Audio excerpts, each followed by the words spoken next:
할렐루야. 아멘. 강림 가족 여러분, 오늘도 여전히 우리는 하나님을 예배하는 자입니다. 아멘. 창문을 열고 예배하는 우리 모두에게 주의 은총이 넘치는 시간이 되기를 바랍니다. 아멘. 7월 6일 수요일 비대면 영상 예배 시작하겠습니다. 다 함께 조용한 기도 드리겠습니다. 하나님 감사합니다. 오늘도 무더위 가운데 주님의 은총으로 이 시간 창문을 열어놓고 예배합니다. 우리 하나님께서 우리 예배를 받아주시고 우리가 필요한 것이 무엇인지 우리보다 우리를 더 잘하시는 하나님이시기에 하나님께 간구합니다.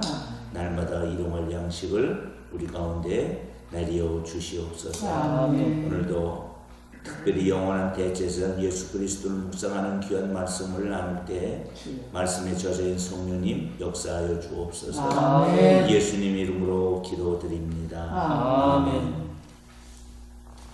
찬송가 521장 구원으로 인도하는 우리 찬양을 부르시면서 하나님께 나아가도록 하겠습니다. 구원으로 인도하는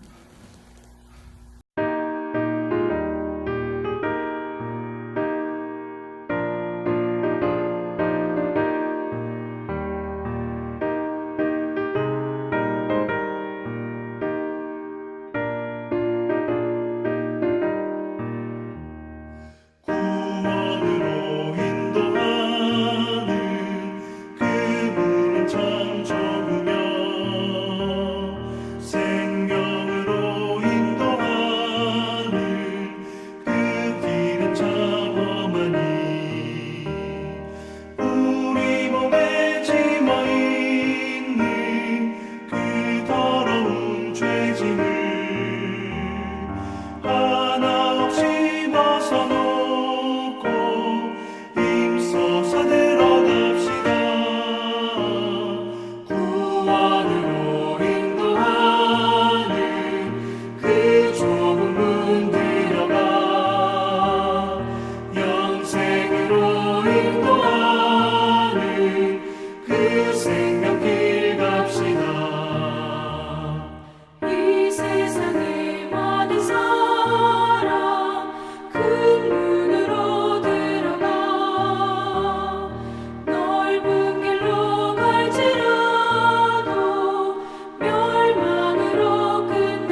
우리에게 주시는 하나님 말씀은 히브리서 4장 14절부터 5장 10절입니다. 말씀을 세 부분으로 나눠 읽고 마지막 절을 합독해서 읽겠습니다. 그러므로 우리에게 큰 대제사장이 계시니 승천하시니 곧 하나님의 아들 예수 그리스도라. 우리가 믿는 도리를 굳게 잡을지어다. 우리에게 있는 대제사장은 우리의 약함을 동정하지 못하신 이가 아니요 모든 일에 우리와 똑같이 시험을 받으신 이로되 죄는 없으시니라. 그러므로 우리는 구면하심을 받고 때를 따라 돕는 은혜를 얻기 위하여 은혜의 보좌 앞에 담대히 나아갈 것이니라. 대제사장마다 사람 가운데 택한 자이므로 하나님께 속한 이대 사람을 위하여 예물과 속죄하는 제사를 드리게 하나니 그가 무식하고 미혹된 자를 능히 용납할 수 있는 것은 자기도 연약에 휩싸여 있음이라. 그러므로 백성을 위하여 속죄제를 드림과 같이 또한 자신을 위하여도 드리는 것이 마땅하니라. 이 존귀는 아무도 스스로 취하지 못하고 오직 아론과 같이 하나님의 부르심을 받은 자라야 할 것이니라. 또한 이와 같이 그리스도께서 대제사장 되심도 스스로 영광을 취하심이 아니요 오직 말씀하신 이가 그에게 이르시되 너는 내 아들이니 내가 오늘 너를 낳았다 하셨고 또한 이와 같이 다른 데서 말씀하시되 내가 영원히 멜기세덱의 반차를 따르는 제사장이라 하셨으니 그는 육체에 계실 때에 자기를 죽음에서 능히 구원하실 이에게 심한 통곡과 눈물로 간구와 소원을 올렸고 그의 경건하심으로 말미암아 들으심을 얻었느니라.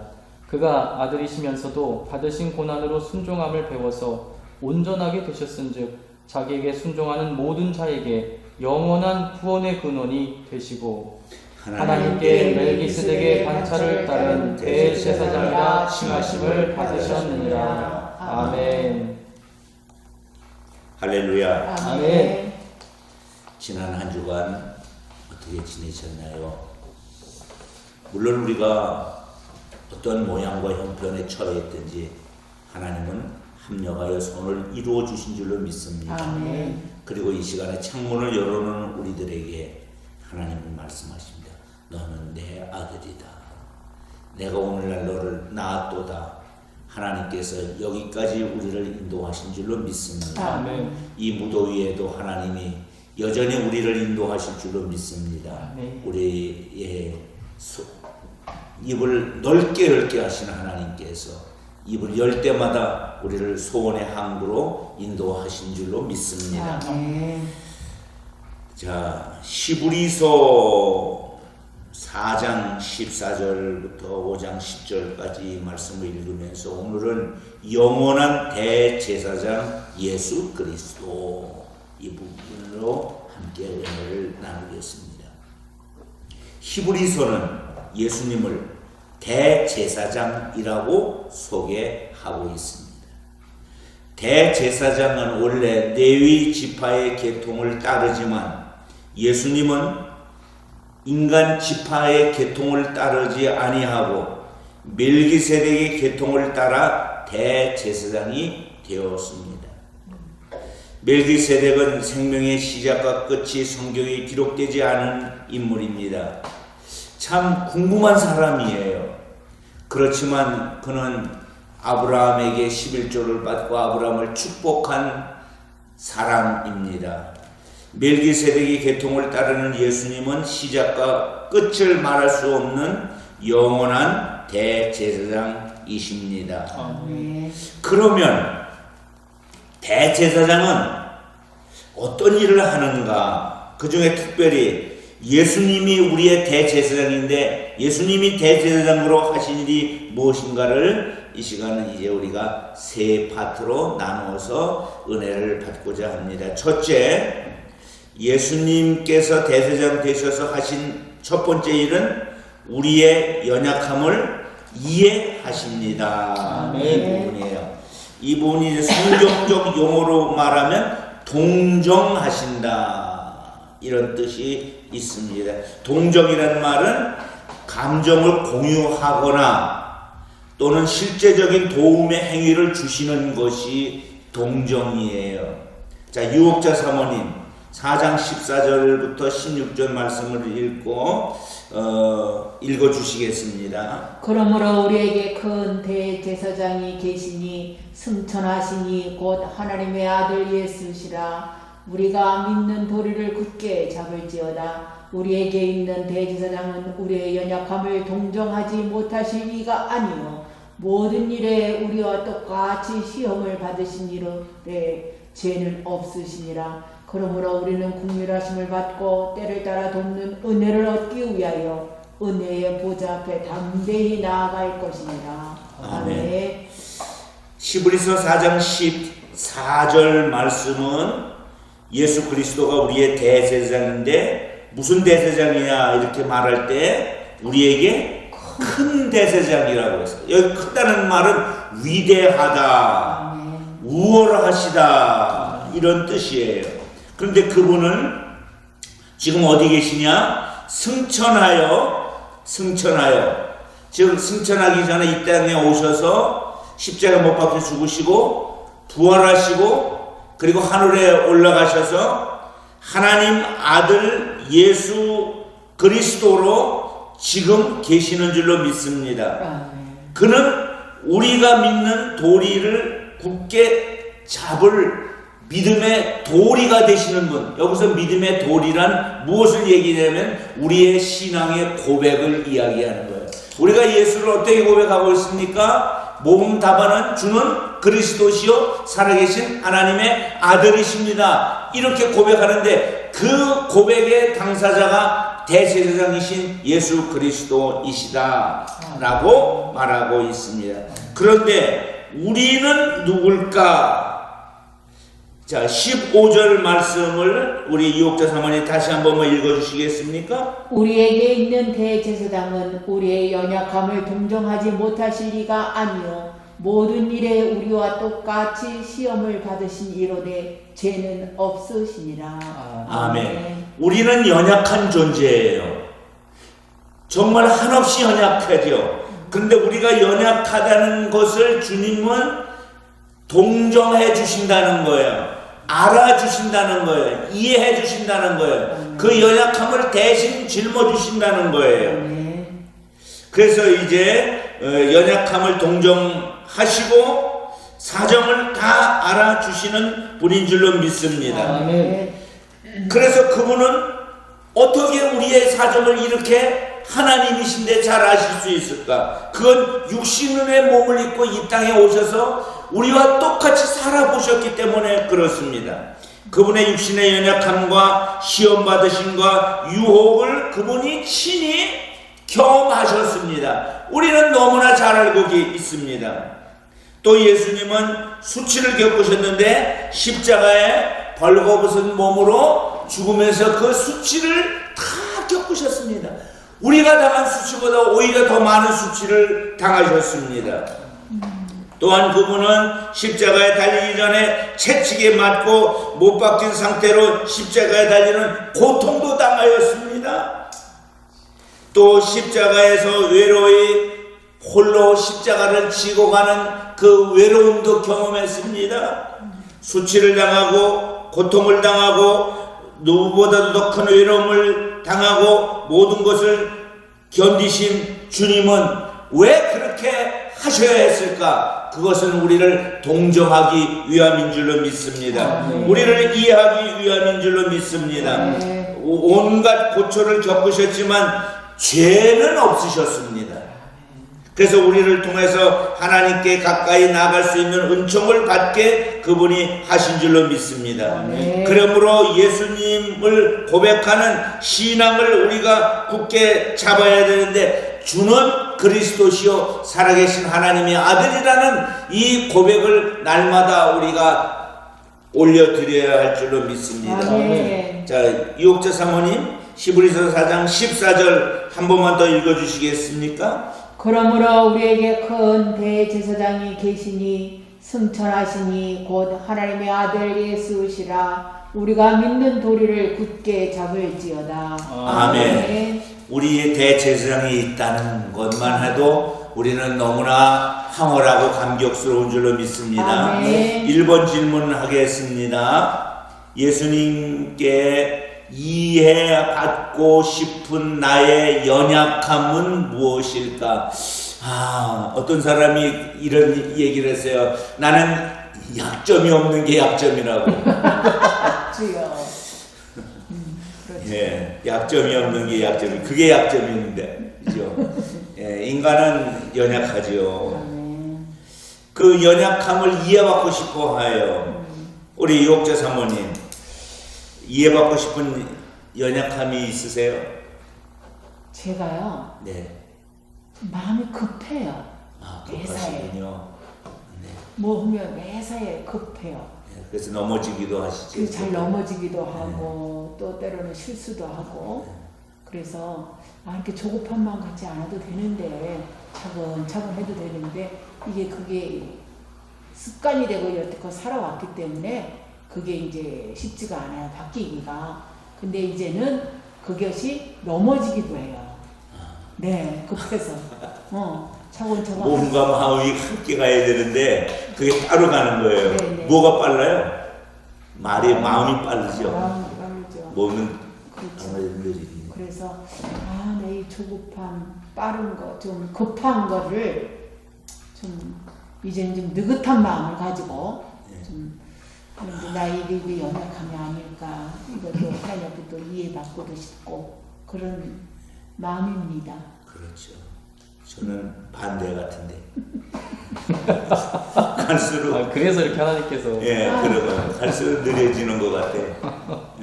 쉬고 뒹굴뒹굴거리는 게 행복 같아요. 우리 남재관 목사님은 이해받고 싶은 연약함은 무엇입니까?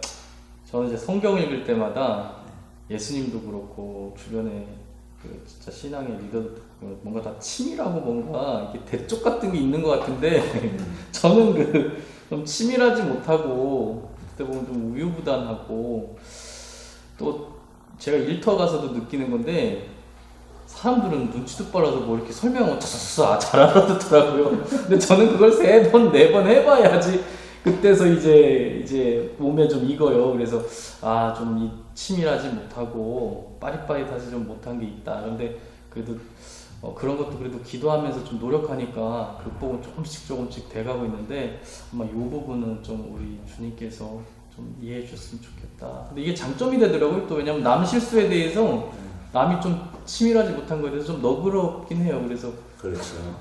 그럴 수 있죠. 단점이다. 나도 그런데 뭐. 그래요. 그래서 이제 예수님께서 우리의 연약함을 이해해 주신다. 아멘. 동정해 주신다. 그거 다 아신다. 형편과 사정을. 연약하기 때문에 버림받지 않아요. 우리가 정말 꼭 기억하셔야 돼요. 연약하면 주님이 동정해 주십니다. 아멘. 두 번째. 자, 예수님은 우리가 첫 번째로 다뤘던 것이 연약함을 이해해 주시는 분이라면 둘째는 순종의 모범을 보여주시죠. 자, 남정환 목사님 5장 7절 8절 말씀 읽어주시겠습니다. 그는 육체에 계실 때에 자기를 죽음에서 능히 구원하실 이에게 심한 통곡과 눈물로 간구와 소원을 올렸고 그의 경건하심으로 말미암아 들으심을 얻었느니라. 그가 아들이시면서도 받으신 고난으로 순종함을 배워서. 아멘. 아멘. 사람으로 오신 예수님은 우리가 느끼는 고통을 동일하게 다 느끼셨습니다. 인류의 죄를 대신하는 고난이기에 그 고난의 크기와 강도와 넓이와 깊이가 어마무시했을 것입니다. 그래서 그 고난의 때에 특별히 겟세마네 동산의 기도를 히브리서 기자는 이렇게 표현해 주었죠. 심한 통곡으로 하나님께 기도하셨다.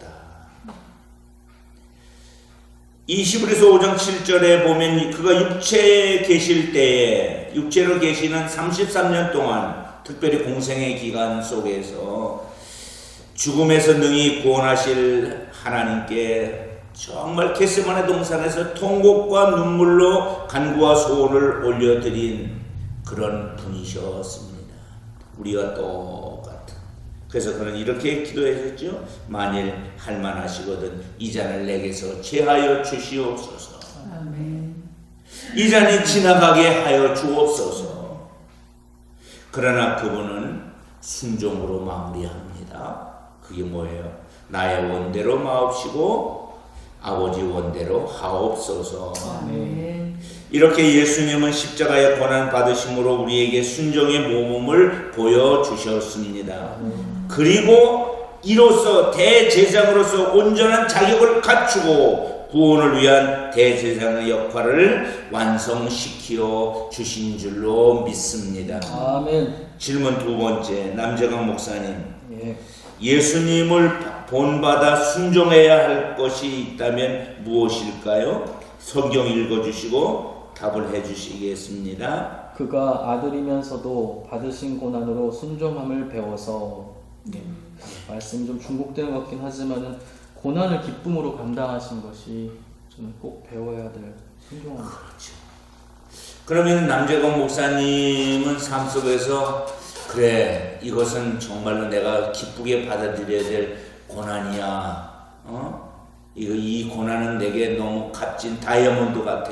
그런 것이 무엇이 있습니까? 저는 고난까지는 아니어도 살기 위해서 애쓰는 고생이 이제 모든 어떻게 보면 이제 남성들한테 지어진 또 하나님의 짐이고 또 요즘은 여성분들까지도 그 짐을 막 나눠지는 이제 세상인데 어떻게 보면 이제 성직자로 부름을 받고 나서도 바울처럼 그래도 이 세상 일에 대해서 땀 흘려 일할 수 있게 해주셨다는 것은 요분은 하나님께서 내게 이걸 통해서 더 배우고 더 성숙하라고 주신 고난이라고까지 하면 너무 좀 거창하게 들리고요. 하나님의 거룩한 멍에를 저에게 하나 주신 게 아닌가.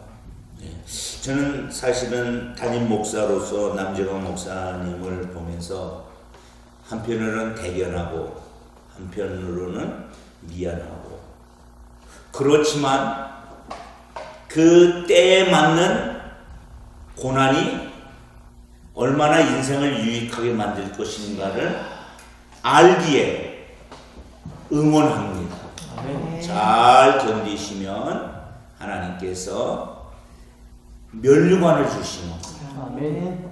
그래서 그 면류관을 얻기까지 최선을 다하시기를 부탁을 드립니다. 아멘. 유혹자 사모님에게는 본받아야 할 예수님을 본받아야 할 순종이 있다면 무엇이 있을까요?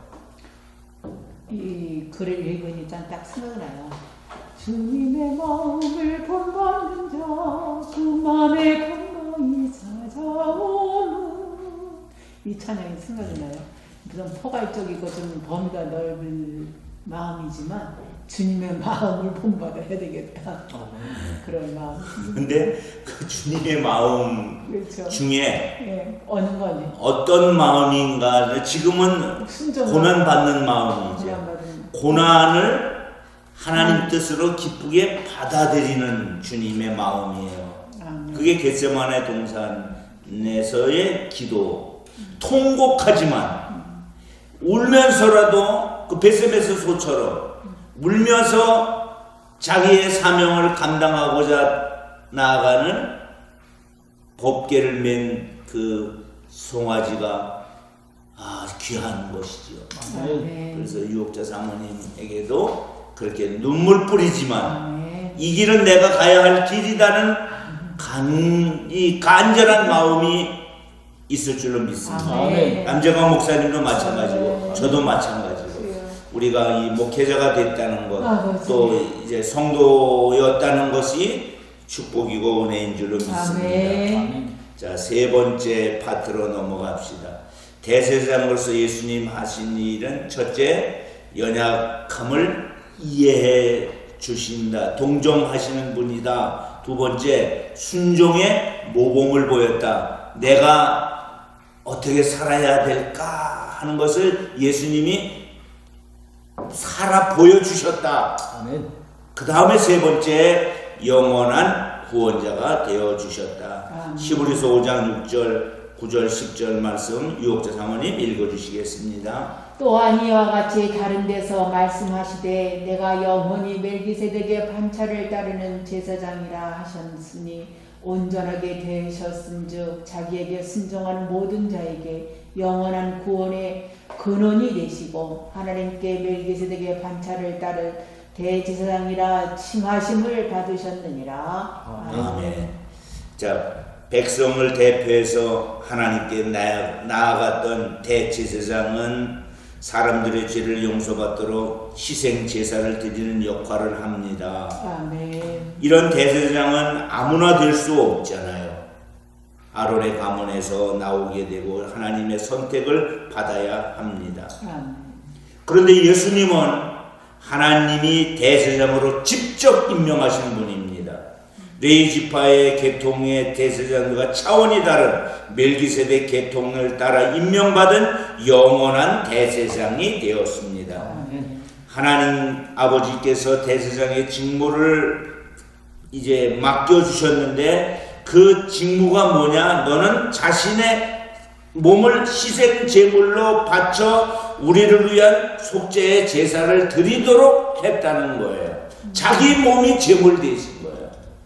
남의 짐승 잡아다가 대신 드리는 자가 아니라 내가 짐승되고 내가 제물되고 내가 피 흘려서 나로 말미암아 하나님과 인간의 화목 제물이 된 줄로 믿습니다. 아멘. 이제 어떠한 대제사장도 필요 없어요. 다른 제사장은 필요 없고 오직 예수 그리스도가 우리의 대제사장 되시고 그분의 직분과 우리를 향한 구속사역의 효력이 영원히 우리에게 유효할 줄로 믿습니다. 아멘. 대제사장이신 예수님은 우리에게 영원한 구원자예요. 한시도 빼놓지 않고 우리를 위해서 기도하고 우리를 구원을 위해서 애쓰고 힘쓰는 분이신 줄로 믿습니다. 아멘. 자, 얼마나 소중한 분일까요? 그래서 세 번째 질문을 이제 하게 됩니다. 유혹자 사모님, 영원한 구원자이신 예수님을 누구에게 전하고 싶을까요? 자, 성경을 읽어주시고 답해 주시기 바랍니다. 온전하게 되셨은즉 자기에게 순종하는 모든 자에게 영원한 구원을 근원이 되시고. 아멘. 먼저 누구? 믿지 않는 가족, 형제에게 제가 전하고 싶습니다. 전하고 그렇죠. 있습니다. 마음의 불같은 소원이죠. 네. 남정훈 목사님은 누구에게 전하고 싶습니까? 저는 이제 그 일터에서 1년 정도 지내다 보니까 물론 모두에게 전해야겠지만 그런 하나님께서 좀 마음을 주시는 사람들이 생겼어요. 그래서 이분들은 내가 계속 좋은 관계를 유지해서 이제 정말 신뢰가 갈 때 이분들한테만큼 내가 전해야겠다는 이제 그런 어떻게 보면 예전에 이제 태신자라고 해야 되나 그런 사람이 생겼어요. 그래서 청년도 한 명 있고 그래서 그 일터에서 만나는 그 사람에게 복음을 전하고 싶습니다. 그 복음에 대한 이해가 우리에게 진짜 필요해요. 복음은 말 자체가 얘가 뭐예요? 복된 소식이죠. 그게 좋은 이야기예요. 근데 나한테만 좋은 이야기 아니라 내가 마음에 두고 있는 그 사람에게 좋은 이야기예요. 당신의 구원자는 예수 그리스도다. 그분만이 참된 구원자다. 그 복음의 이야기를 전달해 주는 것이 우리에게 막중한 사명인 줄로 믿습니다. 대제사장이 백성들을 위해 속죄의 제사를 드려서 백성의 죄가 1년에 한 번씩 사해지는 것처럼 예수님도 대제사장으로서 우리를 위해 속죄 제사를 드렸는데 그분은 단번에 드려서 영원히 유효하게 하셨습니다. 그게 일반 대제사장과 달라요. 일반 대제사장은 대신 속죄 제사를 드려도 유효기간이 1년밖에 안 돼요. 그러나 예수님은 한 번에 죽어서 영원히 제물이 되어 주신 줄로 믿습니다. 아멘. 그래서 스스로가 속죄 제물 되어 주셨고 우리는 그것을 믿음으로 용서를 받고 또 예수님은 그 고난을 감당하는 순종의 모범을 보여주시고 우리의 구원자가 되어 주셨습니다. 이렇게 함으로써 예수님은 우리를 하나님의 보좌로 인도하는 구원자가 되어 주셨는데 예수님을 의지하면서 하나님과 화목을 이루어가는 우리가 하나님의 자녀가 되어야 할 줄로 믿습니다. 아멘. 이런 놀라운 원리가 있음에도 불구하고 여전히 방황하고 있는 자들이 있다면 그들에게 주의 은총이 함께해서 놀라운 구원의 은총을 함께 누리기를 바랍니다. 아멘. 삶의 적용입니다. 한 주간 동안 기도하면서 내 연약함을 이해하시고 함께 하시는 예수님의 임재를 꼭 느껴보았으면 좋겠습니다. 한 주간도 정말 기도하는 중에 우리의 연약함이 무엇인지 우리가 알고 더 감사한 것은 그렇지 이 내 연약함을 주님이 다 아실 뿐만 아니라 다 가지고 가셨지. 그래서 그 마음의 평안을 우리 모두 느끼기를 바랍니다. 우리 말씀을 생각하며 함께 기도하시겠습니다. 살아계신 사랑하고 아버지 많으신 아버지 감사합니다. 오늘도 우리의 대제사장으로서 우리의 연약함을 이해하시고 또 순종의 모범을 보여서 십자가에 못 박혀 죽으시고 부활승천하셔서 하나님 보좌 우편에서 우리를 위해서 기도하고 계신 주님을 우리의 찬양합니다. 또한 영원한 구원자 되어 주셔서 감사합니다. 오늘도 영원한 대제사장 예수 그리스도가 나의 구주임을 믿고 하나님 이름을 고백하며 나아가는 우리의 삶이 되게 하여 주옵소서. 아버지 하나님 이제 무더위 속에서 이 신앙으로 고백하며 나가는 우리들에게 하나님 주의 은총을 날마다 풍성하게 우리에게만 아버지 멈춰 있는 것이 아니라 우리 주변에 하나님을 알지 못하는 영혼들 가운데 이 기쁜 소식이 전해질 수 있도록 하나님 역사하여 주시옵소서. 역사하여 주셔서 우리에게 하나님 구원의 은총을 전하게 하옵소서. 아버지 예수님 이름으로 간절히 아버지 하나님 감사합니다. 아멘. 주님이 우리의 대제사장 되어 주셔서 아버지. 우리가 한없이 연약할 때 이해하시고 또 우리의 삶 속에서 우리의 모든 고통을 체휼해 주셔서 순종의 모범을 보여주심을 감사합니다. 아멘. 영원한 구원자 되심을 감사하며 이 영원한 구원자의 이 복된 소식을 모든 사람에게 전하는 우리가 되게 하옵소서. 아멘. 이제는 우리 구주 예수님 은혜와 아버지 하나님의 극진하신 사랑과 성령님 함께 하심이 주의 자녀들 머리 위에 이제로부터 영원토록 함께 하옵기를 간절히 축원합니다. 아멘. 하나님께 영광의 박수 올려드립니다.